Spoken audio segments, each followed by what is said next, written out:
Bentar, saya cek. Oke, silakan Pak Busro. Masih disable screen sharing. Oke. Sudah saya aktifkan, Pak. Oke. Suaranya jelas ya? Jelas, Pak. Oke. Terima kasih. Assalamualaikum warahmatullahi wabarakatuh. Waalaikumsalam. Selamat pagi. Salam sehat semuanya. Semoga kita semua dalam keadaan sehat. Melanjutkan sesi Ibu Dian, selanjutnya mengenai cara mencari jurnal yang baik jurnal nasional maupun jurnal internasional yang bereputasi. Setelah kita tadi sudah menulis, tips-tips dalam menulis, saatnya mungkin kita kirim artikel yang sudah kita buat itu ke jurnal-jurnal yang akan kita tuju.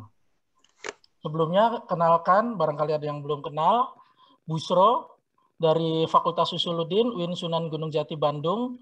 Sekarang juga sedang jadi mahasiswa di tempatnya Ibu Dian, di UIN Sunan Gunung Jati, Bandung, mahasiswa studi agama-agama. Saat ini saya mengelola jurnal di Fakultas Usuluddin, jurnal wawasan, jurnal ilmiah agama dan sosial budaya, skopnya Islamic Studies. Silahkan Bapak Ibu di luaran sana, barangkali ada yang membutuhkan publikasi di bidang Islamic Studies, sudah Sinta 2 bisa dikirimkan ke jurnal wawasan. Di Pasca juga mengelola jurnal Khazanah Teologia, keilmuannya sebenarnya hampir-hampir mirip, namun lebih fokus ke teologi, jadi nggak cuma Islamic Studies saja. Aktif juga di Relawan Jurnal Indonesia dan di LTN PWNU Jawa Barat. Kontak dan lain-lain bisa dilihat pada slide. Barangkali nanti ada hal-hal yang belum puas didiskusikan dalam forum ini. Oke, kita lanjutkan ke pembahasan mengenai mendapatkan jurnal yang bereputasi. Sebelum kita ke sana, ini saran saja, ada catatan sedikit. Mohon identifikasi dulu keperluannya. Ini karena ini sangat penting untuk menentukan kita ini mau ngirim jurnal ini kemana. Misalnya keperluannya kalau hanya sekedar untuk diseminasi keilmuan, ya kita nggak perlu ada jurnal apapun, syarat-syarat mau bereputasi, mau tidak bereputasi, dan lain-lainnya. Kan kita tujuannya hanya untuk menerbitkan dan menyebarluaskan karya ilmiah kita. Tapi jurnal-jurnal itu butuh indikator, butuh kategori tertentu ketika ada konteks tertentu. Misalnya ada konteksnya untuk syarat lulus. Biasanya baik di S1, S2 maupun di S3 ini ada syarat untuk bisa melaksanakan sidang harus ada publikasi terlebih dahulu. Maka kita harus identifikasi. Di kampus kita, syarat untuk lulus itu kategorinya seperti apa? Misalnya ada yang di Unpad itu harus Q3 Scopus. Dan mungkin di banyak tempat yang lainnya. Misalnya di UIN Sunan Gunung Jati Bandung sendiri apa? Kita bisa minta keterangan itu ke pengelola prodi, pengelola jurusan atau ke tata usaha yang terkait dengan bidang ini. Identifikasi juga barangkali itu ada untuk syarat kenaikan pangkat. Nah, untuk kenaikan pangkat kan nggak hanya sebatas jurnal tertentu. Misalnya untuk naik ke golongan tertentu harus ada jurnal tertentu. Nah, itu kita akan cari tahu cara mencari jurnal tertentu tersebut. Lebih ribet lagi misalnya untuk naik ke guru besar. Itu ada syarat-syarat khusus tertentu juga. Maka sebelum kita mengirimkan artikel, pastikan bahwa artikel yang akan kita kirim itu dikirim ke jurnal-jurnal yang sesuai dengan keperluan-keperluan kita. Penting juga ini, misalnya yang nomor 6 ini, target waktu ini seringkali saya sebagai pengelola jurnal itu seperti dikejar-kejar oleh penulis. Suatu mahasiswa dia harus lulus bulan Agustus, baru ngirim artikelnya di bulan Juli. Kita nggak ada waktu untuk misalnya untuk proses review dan proses editing yang baik. Maka dari itu kalau kita mau lulus atau mau menarget, mau naik pangkat, mau lulus atau apapun itu di bulan tertentu, usahakan ya minimal 6 bulan sebelumnya kita sudah mengirimkan artikelnya. Dan jangan lupa target waktu yang di situ juga harus disesuaikan juga dengan target jurnal itu terbit. Misalnya kita pengennya lulus bulan Agustus, ternyata jurnalnya terbitnya bulan Juni, berarti kan harus ada waktu yang dihitung lagi. Tidak menghitung waktu Agustus, tapi yang dihitung adalah target waktu jurnal itu terbit. Nah, ini mungkin saya sebagai pengelola jurnal juga ikut menyuarakan kepada teman-teman penulis bahwa dalam mengelola jurnal, dalam menerbitkan artikel, pengelola jurnal juga membutuhkan waktu untuk proses review, untuk proses edit, dan seringkali waktu itu tersitanya bukan di pengelola jurnalnya, tapi di penulisnya itu sendiri. Inginnya cepat terbit, tapi revisinya kadang lama.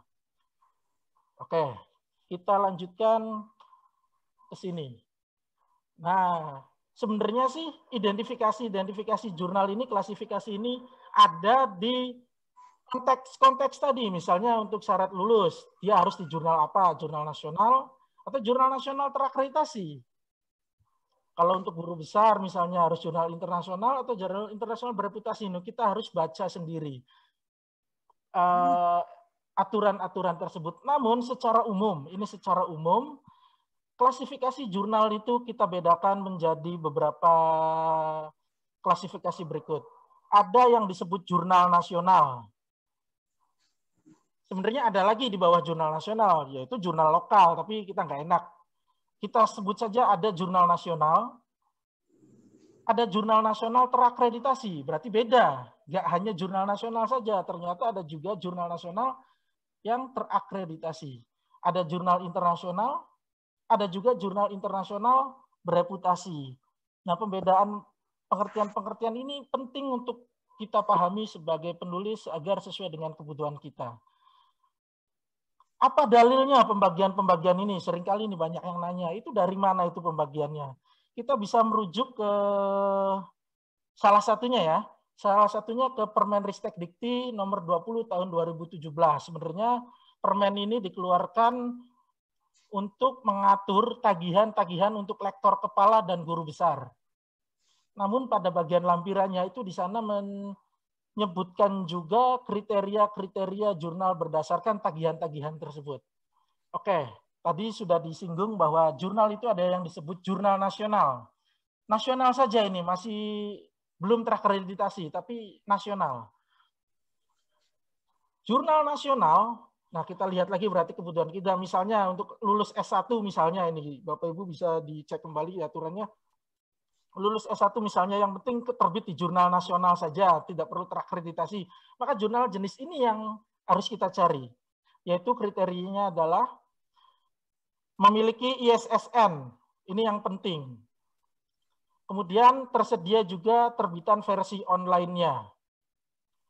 Jadi ingat-ingat jangan sampai kita ngirim ke jurnal yang belum mempunyai ISSN dan tidak memiliki terbitan versi online-nya. Karena terbitan versi online ini yang nanti akan ditelusuri, misalnya untuk kenaikan pangkat, misalnya juga untuk kelulusan, itu akan ditelusuri juga oleh panitia-panitia atau tim-tim tertentu. Oke, lanjut ke poin H, karena yang lain-lainnya ini sebenarnya sudah biasa, nanti Bapak Ibu bisa baca sendiri. Lanjut ke poin H. Yang disebut jurnal nasional adalah jurnal yang memiliki diversitas, memiliki keberagaman. Baik keberagaman dalam bidang penulisnya. Jadi kalau kita mau ngirim, cek lagi penulisnya itu apakah orang UIN Bandung semua. Kalau UIN Bandung semua, itu berarti jurnal lokal. Tapi kalau ada UIN Bandung, ada UIN Jogja, ada UIN Jakarta, dan kampus-kampus yang lainnya, minimal 2 institusi, tidak hanya kampus, institusi bisa jadi dari LSM, bisa jadi dari organisasi yang lainnya.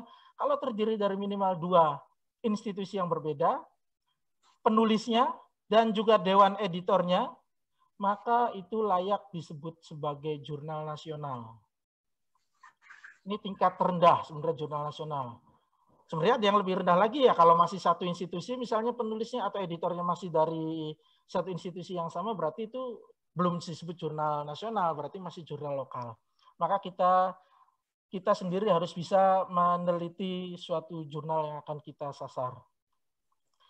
Setelah ada jurnal nasional, ada yang disebut jurnal nasional terakreditasi, yaitu syarat A sampai I ini tadi sudah terpenuhi, tinggal dia ada di halamannya Sinta kalau di Indonesia. Kalau sudah ada di Sinta, itu udah pasti terakreditasi. Hanya saja perlu dilihat lagi, ketika ada di Sinta itu ada 6 grade Sinta, ada Sinta 1 sampai Sinta 6. Lihat lagi kebutuhannya, keperluannya tadi. Kalau misalnya untuk naik ke lektor kepala, syarat khusus ke lektor kepala ya berarti harus Sinta 2. Atau kampus tertentu. Misalnya kalau untuk lulus pasca harus Sinta 2, ya kita jangan kirim ke Sinta yang lainnya. Berarti kita minimal Sinta 2 dan Sinta 1. Maka kita perlu melihat itu juga. Sekali lagi, jurnal nasional adalah jurnal yang memiliki ISSN dan tersedia daring. Kemudian penulis dan editornya terdiri dari 2 institusi yang berbeda. Sedangkan jurnal nasional terakreditasi adalah semua syarat jurnal nasional tadi terpenuhi, ditambah dengan terakreditasi, dibuktikan dengan ada di Sinta, dan mungkin ada yang menyertakan juga sertifikat akreditasinya di jurnal tersebut. Nanti untuk cara mencari jurnal di Sinta ada di sesi selanjutnya, ada di slide selanjutnya.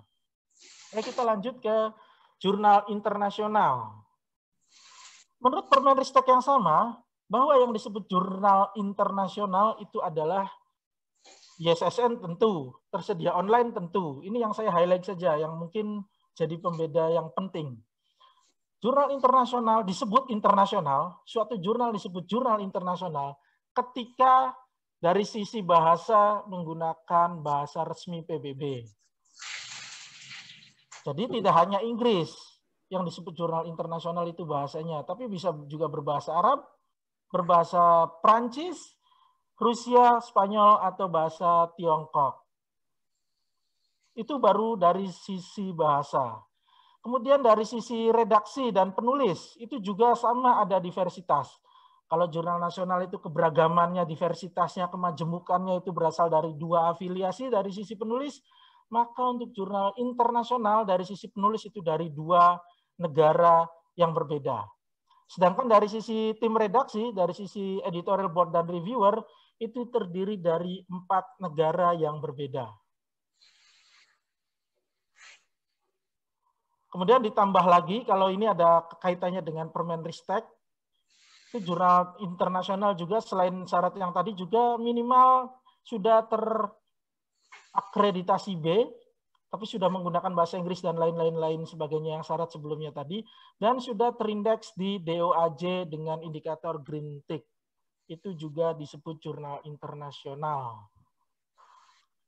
Jadi jurnal internasional itu bukan jurnal yang namanya ada kata internasionalnya, belum tentu. Nama jurnalnya ada internasionalnya, tapi penulisnya masih dari 1 negara saja, berarti masih jurnal nasional tahapnya kalau kita lihat kriteria ini. Jadi untuk menghukumi, menentukan suatu jurnal internasional dan tidak internasional, ini kita bisa lihat dari kriteria-kriteria yang ada. Selain jurnal internasional, ini ada lanjutannya internasional bereputasi. Ini kata ini muncul terutama untuk kenaikan di guru besar, kepangkatan di guru besar, profesor. Selain syarat-syarat yang tadi, ini mohon koreksi kalau untuk guru besar bisa jadi kita mengacunya ke PAK. Mungkin PAK kan mau ada revisi di tahun-tahun ini. Jadi untuk lebih jelasnya kita bisa mengacu ke PO PAK 2019. Ini bisa dilihat lebih jauh. Tapi secara umum, secara umum, jurnal internasional bereputasi adalah minimal syarat-syarat yang jurnal internasional tadi terpenuhi, ditambah sudah terindeks di Web of Science atau di Scopus dan bisa dilacak di Skimago dengan kuartil 3 atau Q3, atau kalau di Web of Science mempunyai faktor dampak, mempunyai impact faktor lebih dari 0. 0,1, 0,2, 0,3, dan seterusnya itu bisa disebut jurnal internasional bereputasi. Menurut Permenristek ini, kalau menurut PAK yang terbaru ada perubahan, maka kita bisa mengacu ke PAK yang terbaru tersebut. Tapi secara umum syarat-syarat ini. Karena syarat ini sebenarnya ditujukannya untuk tagihan lektor kepala dan guru besar, bukan untuk syarat naik ke lektor kepala atau naik ke guru besar. Tapi mungkin ada sedikit perubahan terkait update-update tertentu. Oke, kita langsung saja. Gimana caranya mencari jurnal internasional? Internasional saja. Kalau internasional saja, ya bisa kita cari di DOAJ kalau bisa menurut tadi, tapi di DOAJ juga belum tentu itu hanya internasional saja. Bisa jadi di sini ada jurnal internasional yang bereputasi juga. Maka tetap kita lihat kriteria-kriteria tadi. Yang paling penting untuk internasional dan internasional bereputasi biasanya mengacu yang paling mudah ya. Yang paling mudah ini kita mengacu ke Skimago atau SJR. Ini kita bisa mencari di sini. Di Skimago juga sekaligus bisa memperlihatkan kuartilnya.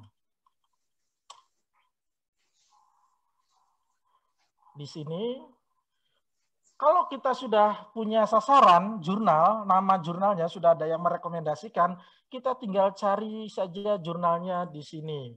Misalnya, saya ada yang merekomendasikan jurnal KIJIS, UIAIN Kudus,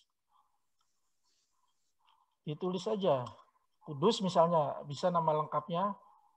Nah, Kudus International Journal of Islamic Studies, KIJIS. Ketika ada yang sudah merekomendasikan, kita cek Q-nya, Q berapa. Q1 untuk bidang Religious Studies, Q3 untuk bidang Political Science, untuk sejarah Q1 dan untuk Cultural Studies Q2. Maka jurnal ini bisa jadi memenuhi syarat-syarat tertentu. Kita bisa lihat misalnya syarat guru besar atau syarat lulus. Bisa di sini. Tapi kalau kita belum punya, kita kembali ke Skimago, kita belum punya jurnal sasarannya, mau kemana, kita bisa mencarinya di jurnal ranking, kemudian kita bisa cari bidang ilmu kita. Misalnya, sekali lagi karena saya dari Religious Studies, saya bisa menelusuri jurnal-jurnal di bidang Religious Studies itu apa saja. Tinggal kita filter di sini Religious Studies. Maka akan muncul di sini 537 jurnal di dunia ini dalam skup Religious Studies. Skup yang lainnya masih banyak. Ini kita bisa filter dulu di sini, kemudian kita filter lebih rinci lagi di subjek kategorinya di sini. Tinggal kita cari sasaran-sasarannya. Catatan, walaupun sudah ada di Skimago, itu sebaiknya kita verifikasi kembali dengan di Scopusnya. Ini jurnal internasional bereputasi. Adik-adik yang teman-teman, sahabat-sahabat, kawan-kawan yang masih S1 mungkin tidak perlu sampai sedalam ini. Mungkin barangkali syarat kelulusannya hanya jurnal di Sinta tertentu, maka nanti di bagian selanjutnya. Oke, saya lanjutkan. Selain juga tadi sudah mencari di Skimago, kita perlu juga memverifikasinya di halaman Scopusnya. Misalnya, ini Q1 semua, kita balik dari Q yang paling rendah, Q4 misalnya. Misalnya jurnal ini, yang di peringkat ke-500. Ini kata Skimago, dia Q4. Tapi kita coba, bisa jadi suatu jurnal yang ada di Skimago itu, di Scopusnya sudah discontinue. Karena Skimago update-nya 1 tahun lebih mundur ke belakang. Tadi saya mau punya nama, berarti title. Nah, nama jurnal Thomiste ini menurut Scopus memang masih ada, tapi di sini sampai 2019. Jangan juga percaya di sini sampai 2019, kita bisa cek juga di Scopus Content Coverage-nya. Nah, ini memang sampai 2019 yang terindeks di Scopus. Sekarang 2020, apakah masih terindeks? Bisa jadi di sininya belum update karena edisi 2020 belum terbit. Itu bisa jadi. Jadi kita perlu cek juga ke website-nya.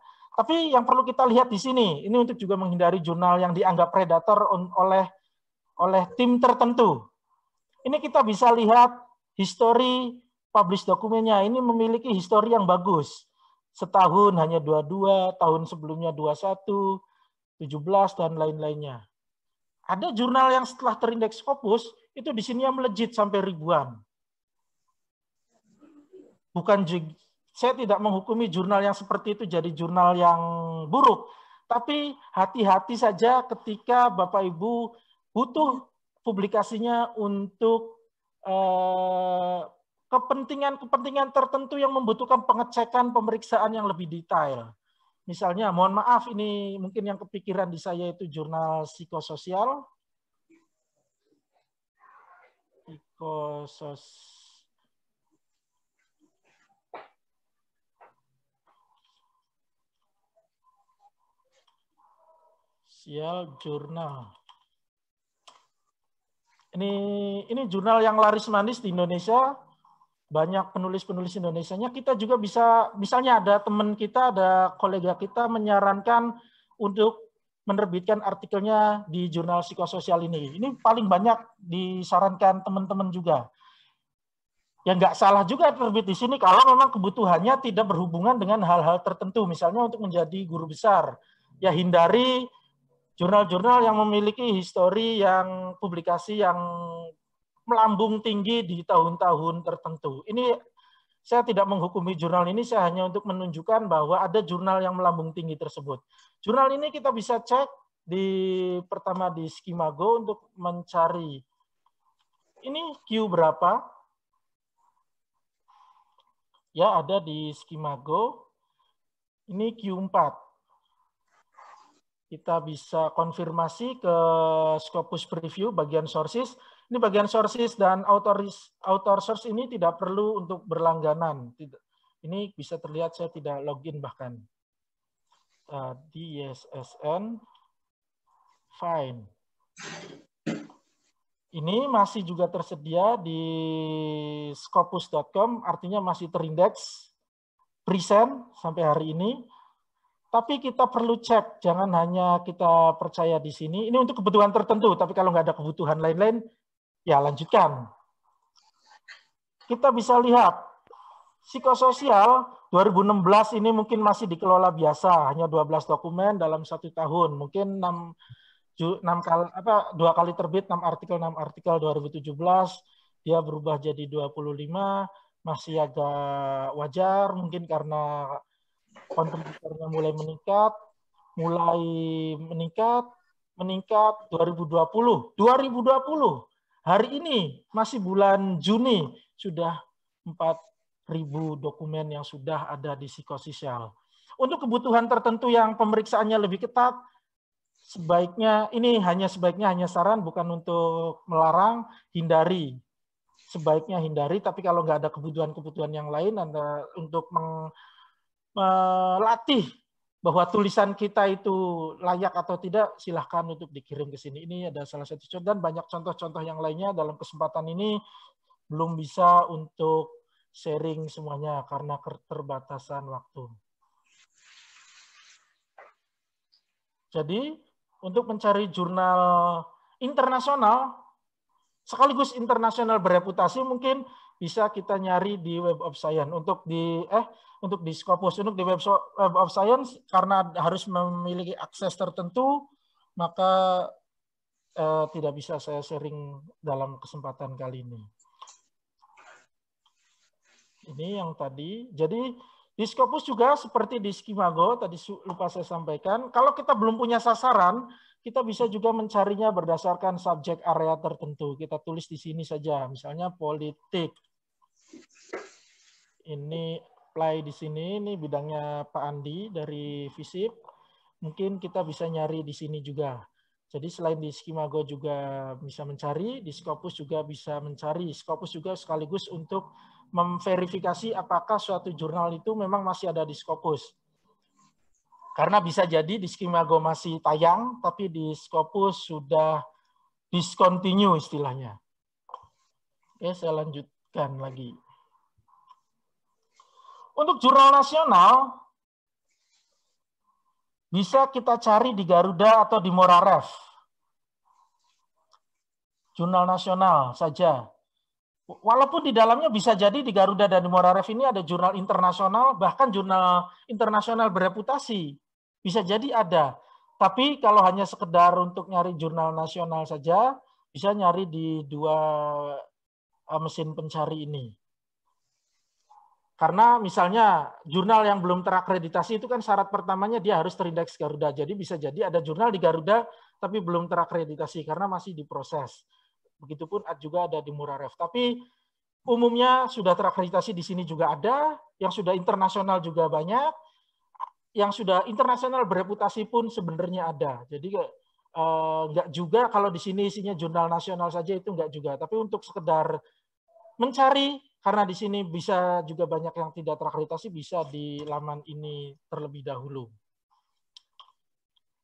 Nah, saya lanjut ke terakreditasi berarti, karena ini lebih spesifik lagi.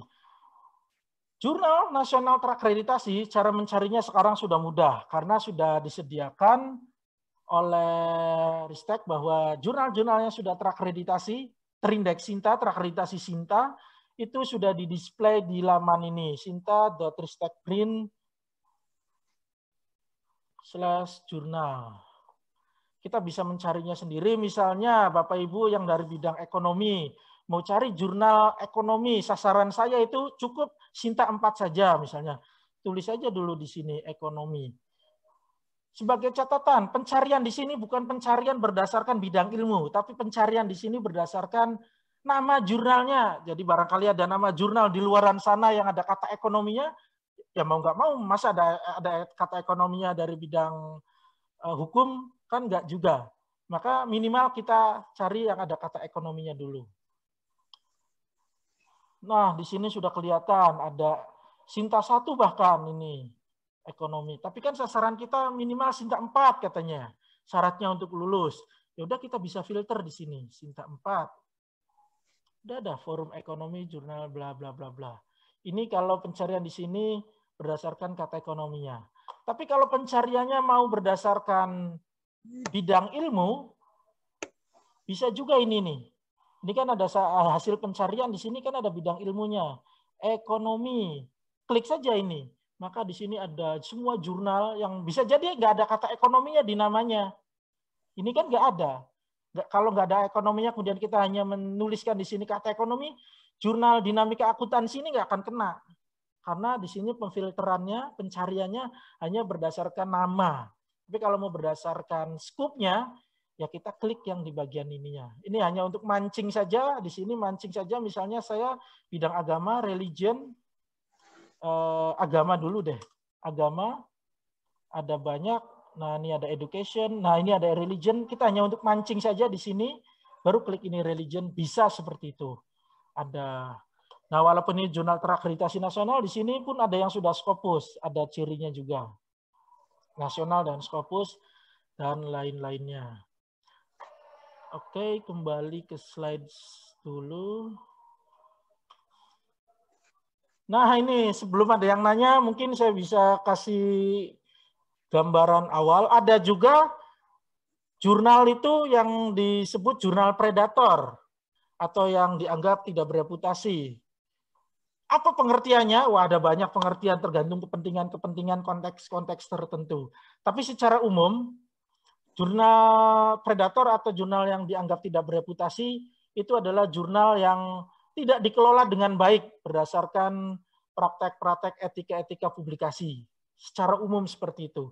Apa yang dimaksud tidak dikelola dengan baik itu misalnya, ini misalnya saja. Bisa jadi ada yang salah, bisa jadi ada yang benar. Misalnya proses review itu sangat lemah atau bahkan tidak direview sama sekali. Jadi kalau ada jurnal yang reviewnya sekedarnya saja, itu kalau dari kategori ini bisa disebut jurnal predator loh. Jadi Bapak Ibu yang sekaligus juga sebagai pengelola jurnal, mari tingkatkan pengelolaan jurnal kita agar kita sama-sama menjadi jurnal yang dianggap bereputasi, reputable. Atau bahkan tidak direview sama sekali, kirim artikel, tiba-tiba terbit. Wah, itu favorit itu bagi penulis. Tapi hati-hati juga kan kalau memang ada syarat-syarat tertentu kemudian ditemukan bukti bahwa jurnal ini tidak direview, bisa jadi kita sudah capek-capek nulis, kita malah tidak bisa digunakan untuk syarat-syarat tertentu. Tapi kalau nggak ada syarat tertentu, niatnya untuk diseminasi keilmuan, ya kembali ke Bapak Ibu kembali. Syarat. Salah satu ciri juga jurnal yang dianggap predator atau dianggap tidak bereputasi adalah di editorialship-nya di tim editornya, tim reviewernya, di pengelolaannya, di struktur pengelolaannya itu memberikan informasi yang mungkin salah. Bisa jadi nama yang tertera di sana di luar keilmuannya, bisa jadi ya, bisa jadi. Jangan menghukumi, oh ada itu Bushro, ilmuannya Islamic Studies, Religious Studies, kok jadi editor di jurnal informatika misalnya. Yaitu dari sisi ini mungkin salah, tapi bisa dilihat lagi. Oh ternyata Bushro itu hanya sebagai penerjemah saja, copy editor. Ya berarti bisa jadi benar, karena mungkin Bushro selain juga kuliah di UIN Bandung, juga kuliah di kampus lain yang terkait dengan bahasa. Jadi Bapak Ibu juga bisa menentukannya sendiri. Yang lebih parah lagi, ada nama editor atau reviewer tercantum di websitenya, tapi yang bersangkutan tidak merasa menjadi editor atau menjadi reviewer di jurnal tersebut. Itu juga memberikan informasi yang salah. Itu salah satu juga bisa dianggap sebagai jurnal editor berdasarkan kriteria ini. Jadi saya mengingatkan juga kepada Bapak Ibu yang menjadi pengelola jurnal, pastikan nama-nama yang kita cantumkan itu memang sudah mengetahui sesuai kesediaannya, dan sampai lebih baik lagi sampai mereka itu memang pernah untuk diberi tugas untuk mengedit atau mereview. Yang ketiga, informasi mengenai biaya publikasinya ya menyesatkan juga. Di website tertulis biaya publikasinya Rp0, tapi di email dia ada biaya publikasinya. Dari kriteria ini sebenarnya bisa dianggap jurnal predator. Tapi kalau memang Bapak Ibu ada yang jurnalnya merasa seperti itu, segera diganti saja informasinya. Takutnya ini beberapa teman-teman pengelola jurnal ini pernah mengikuti pelatihan. Di situ cara membuat halaman artikel processing charge atau biaya publikasi. Di sana karena waktu pelatihan itu kita bingung isi apa, kita tulis 0. Tapi ketika sudah terakreditasi ada keputusan bersama bahwa kita menarik biaya publikasi. Kita lupa mengganti waktu kita pelatihan itu juga bisa jadi dianggap jurnal predator karena ketidaksengajaannya atau karena ketidaktahuannya. Maka diperiksa lagi. Bapak Ibu yang sebagai penulis, maka sebelum kita melihat suatu jurnal, lihat juga apakah ada biaya publikasi atau enggak. Kita udah capek-capek nulis, udah sesuai dengan gaya selingkuhnya, ternyata biaya publikasinya ribuan dolar yang kita nggak mampu. Maka bisa kita lihat dulu sebelum kita lanjut ke meminang atau melamar jurnal tersebut. Atau ada nomor 5 ini, kontennya mungkin tidak tersedia diarsipkan secara digital ya, berarti mungkin ya jurnal ini meragukan ini ada enggak itu artikelnya. Ini pernah saya dapat cerita, nggak tahu benar atau enggak, ada jurnal-jurnal tertentu yang nggak ada PDF-nya sama sekali, hanya ada judul dan abstraknya saja. Bisa jadi yang model-model gini ini calon-calon yang dianggap predator atau tidak bereputasi. Kriteria nih bisa jadi tidak persis seperti ini, tergantung kebutuhan-kebutuhan tertentu. Tapi alangkah baiknya kalau kita memang mau cari aman, hindari beberapa hal terkait kriteria-kriteria ini, walaupun tidak sepenuhnya benar dan tidak sepenuhnya salah juga. Penting kita punya guide yang cukup jelas. Terus apa yang disebut nih rame juga? Ada yang jurnal predator itu berdasarkan Bill Jeffrey Bell, itu listnya Jeffrey Bell. Itu juga walaupun kita meragukan dan mungkin tidak sepenuhnya list itu kita anggap benar, tapi kalau untuk kebutuhan tertentu lagi-lagi kebutuhan tertentu yang memang ada pengalaman bahwa yang ada tercantum di Jeffrey Bell itu, listnya Jeffrey Bell itu ditolak, maka kita juga sebaiknya hindari. Kita nggak setuju dengan ini, tapi ke konteks tertentunya setuju dengan ini, mau gimana? Kita kan nggak bisa ngapa-ngapain. Misalnya mau naik ke guru besar, sebaiknya ya hindari jurnal-jurnal yang ada di sini. Walaupun kita pun sebenarnya nggak sepakat dengan suatu, mungkin ada jurnal yang sebenarnya sudah bagus, yang dulunya predator, sekarang sudah bagus, masih nangkring di sana. Bisa jadi gitu. Untuk awalan hindari, tapi kalau sudah terlanjur, ya minimal bahwa jurnal itu sudah sembuh misalnya, dibuktikan dengan adanya proses review yang betul, informasi-informasi di websitenya benar, maka bisa jadi jurnal itu bisa kita anggap sudah sembuh dari status kepredatorannya. Karena saya punya pengalaman, teman kolega dosen di sini yang naik pangkat, ketika dia terbit di jurnal yang dianggap predator, itu biasanya diminta. Jadi tim PAK juga tidak serta-merta menghukumi ketika ada di Jeffrey Bell ini predator. Tim PAK mengembalikan pengajuannya dan diminta lagi, adakah proses review, harus dikirimkan proses reviewnya. Minimal ada proses review itu. List Jeffrey Bell bisa diakses di yang nomor 1 ini, arsipnya Jeffrey Bell itu websitenya sudah di down, sudah dihapus sama Jeffrey Bell itu sendiri. Tapi arsipnya bisa kita cek di sini. Ternyata walaupun sudah dihapus, ada juga seseorang, ini anonim ini, menghidupkan kembali, bahkan update sampai saya cek itu Juni 2020 itu masih ada update. Artinya ada seseorang yang menghidupkan kembali. Mau percaya mau tidak, itu bukan kapasitas saya untuk memberikan keputusan itu, fatwa itu. Minimal kalau ada kebutuhan tertentu yang memang sangat strict, sangat diperiksa detail, misalnya menjadi guru besar, hindari hal-hal semacam ini.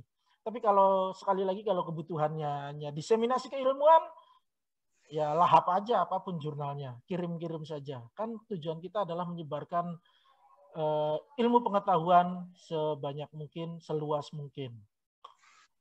Catatan juga, kalau memang kita sudah menentukan, kita sudah dapat nih sasarannya, ya identifikasi jurnal itu sesuai kebutuhan yang di awal tadi. Kebutuhannya apa kita? Naik pangkat, lulus kuliah, profesor, dan lain-lain, dan kita masukkan kriteria-kriteria tersebut ke jurnal itu. Tetap kita harus meneliti lagi.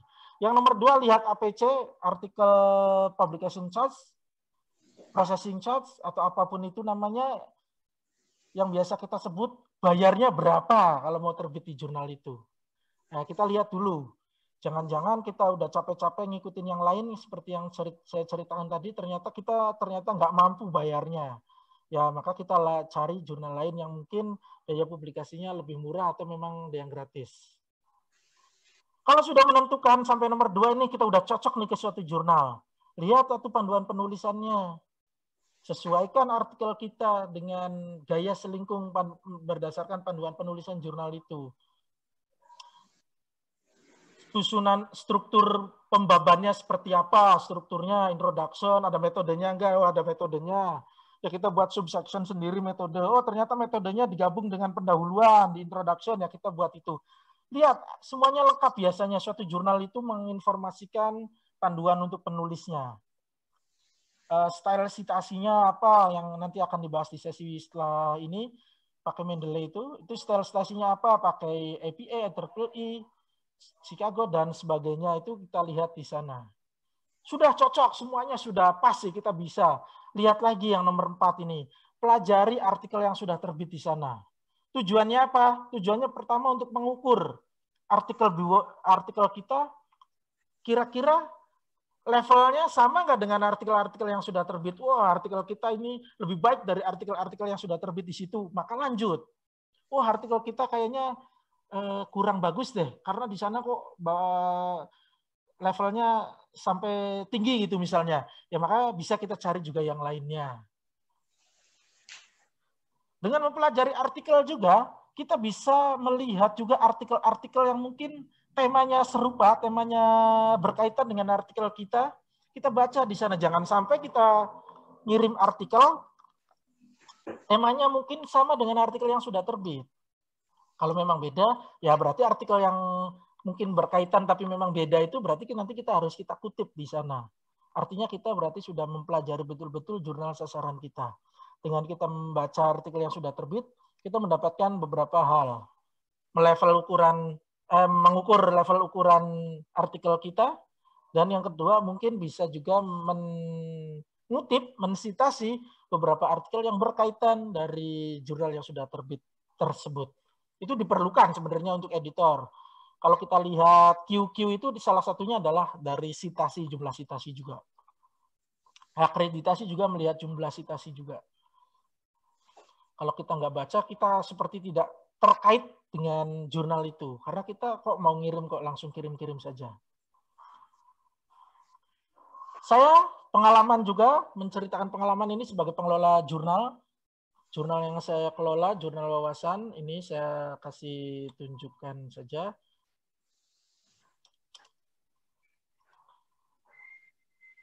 Saya ingin menunjukkan bagian statistik ini. Jurnal yang kami kelola, salah satunya pengelolanya ada saya, pada 2020 sampai bulan Juni ini, total ada 88 artikel yang masuk. Dari 88 itu, hanya 60 yang sudah sampai proses review ke tahap selanjutnya. Dan yang disetujui baru 8. Yang sudah ditolak ada 52. Ini campuran dari 2020 dan dari 2019 yang pada akhirnya ditolak. Kita bisa lihat angka ini, yang diterima 8. Ya kalau diterima sih berarti udah ini, yang ini saja. Yang direview itu 60, yang ditolaknya 52. Dari pengalaman saya dalam mengelola jurnal ini, yang ditolak itu rata-rata tidak membaca panduan penulisan.